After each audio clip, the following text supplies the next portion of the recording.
वालेकुम अस्सलाम, क्या हाल है? वसीम साहब भली करे आया हो साईं। जज़ाकल्लाह, जज़ाकल्लाह। Thank you very much for time. नहीं थैंक यू सो मच, आपने अपना कीमती टाइम दिया।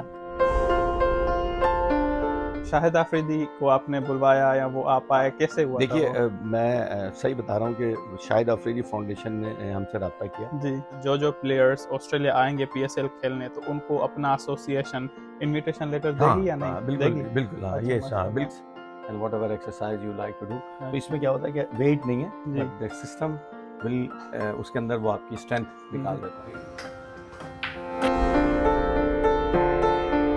और फिर ये हाँ, आपने ये है। जो है हाँ, ये इसका रोल खाली जो है हम्म, वो $1500 का ये पीस है। अच्छा। यहाँ पर क्या होता है कि जो इदारे हैं ना वो basically they have like the business. Hmm, तो जो प्रोफेशनल क्रिकेट है उनके पास है ये चीज होती जो है। है शाहिद आफरीदी वो पूल, ये वाला पूल जो था जो जी अंदर आपने देखा अभी पूल, जी जी वो पसंद करते हैं।